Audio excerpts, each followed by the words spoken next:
மழை காலங்களில் நிறைய பேர் தண்ணி குடிக்கிறத பார்த்து குடிக்கணும். ஒன்று மெயினாக அதான், தண்ணி தான்.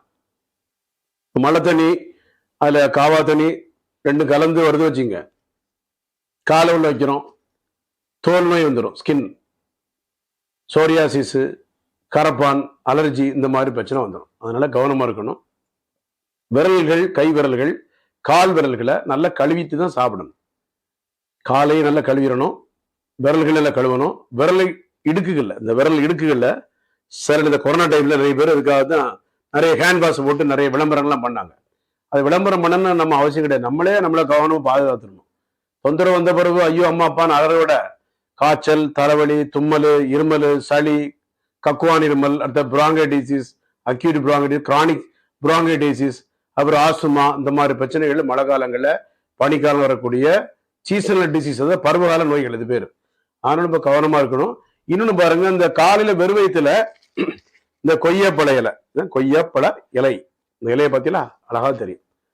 இந்த இலையை என்ன செய்யலாம், நல்ல வெந்நீரில் அனுப்பிட்டு, சில இலை பூச்சிச்சே இருக்கான்னு பார்த்துடணும். இந்த இலையில இந்த பூச்செல்லாம் இருக்கும், இதெல்லாம் பார்த்து நல்ல வெந்நீரில் அலசிட்டு இந்த இலையினுடைய சாறை கொஞ்சம் நல்லா கழுவி இலையை கொதிக்க வச்சு விட சாறு மாற குடிக்கலாம். கொய்யாப்பழ இலை, இதுதான் கொய்யாப்பழ இலை.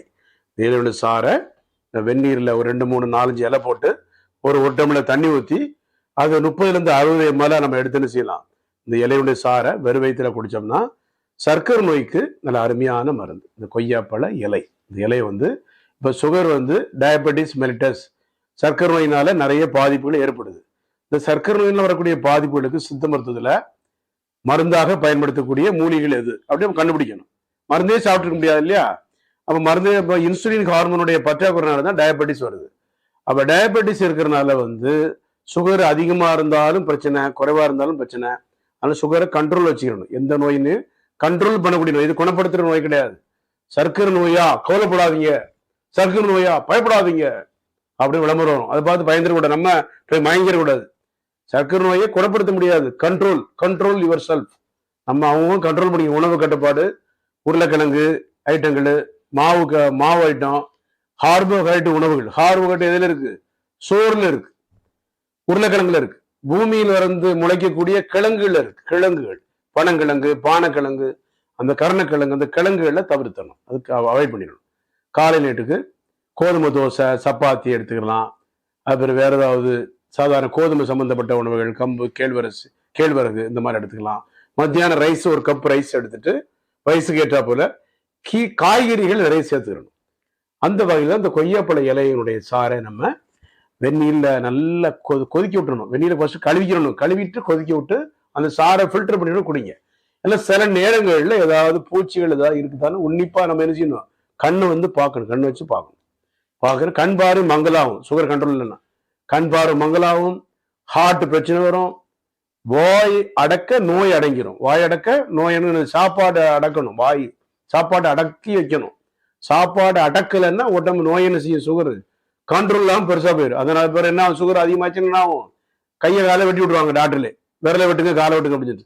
ஏற்கனவே நிறைய பேர் தெரிஞ்சிருக்கும் உங்களுக்குலாம், கையை காலை விரலில் வெட்டுறது உங்களுக்கு தெரிஞ்சிருக்கும், நிறைய பேர் தெரிஞ்சிருக்கும்.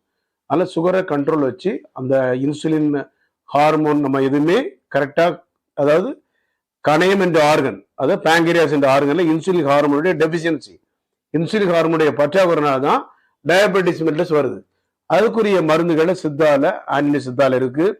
அது நீங்க கொஞ்ச நாள் என்ன செய்யணும், நம்ம உணவா நம்ம போயிடணும். மருந்துகளை ஒரு 900 ரூபாய் 950 தான் வரும் மாசம் மருந்து கட்டணும். நம்ம சர்க்கரை நோய்க்கூடிய மருந்துகளை மாசம் நீங்க வர முடியலாட்டி கூட பரிசோதனை பண்ணி 35 வயசு, 40 வயசு, 45 வயசு, 25 வயசு, சின்ன வயசு ஆட்களுக்கு கூட சர்க்கரை நோய் வந்துருது. பள்ளி மாணவர்களுக்கு, கல்லூரி மாணவர்களுக்கு, வேலை பார்க்கக்கூடிய பெண்கள், ஆண்கள், அனைத்து பேருக்கு வருது சர்க்கரை நோய். அதனால இவங்களுக்கு தான் அவங்களுக்கு தான் கிடையாது, எல்லாம் நிறைய பேருக்கு. இந்தியாவில் ஏகமா பரவக்கூடிய ஒரே தொந்தரவு சர்க்கரை, சுகர் தான். அதனால இதை கண்ட்ரோல் வச்சுட்டு அதை நம்ம உடம்பு பாதுகாப்பாக வச்சுக்கணும். இந்த இலைகளை பயன்படுத்தலாம். சர்க்கரை கொல்லி சூரணம் இருக்கு, அது மாதிரி அடுத்த நாவல் பழம் இருக்கு, இதெல்லாம் பயன்படுத்துங்க. பயன்படுத்தி உங்களுக்கு மருந்துகள், எந்த வேதியியல் மருந்துகள் இல்லாம டாக்டர்டையும் போகாம நீங்களாவே உணவாக பயன்படுத்தக்கூடிய, வீட்டில் இருக்கக்கூடிய செய்யக்கூடிய வைத்திய முறைகள். இன்னொரு நேரில் சந்திப்போம். நன்றி, வணக்கம். Doctor J Johnson, BSMS, 14/15 Akbarabad 2வது 98410 59194 98410 6994. மீண்டும் ஒரு நேரம் சந்திப்போம். நன்றி, வணக்கம். St. Anthony Siddha Medical Center, number 14/15, Akbarabad 2nd Street, Kodambakam, Chennai 24. Sri Raghavendra Kalyana Mandapam backside, mobile 98410 59194, 98410 69194.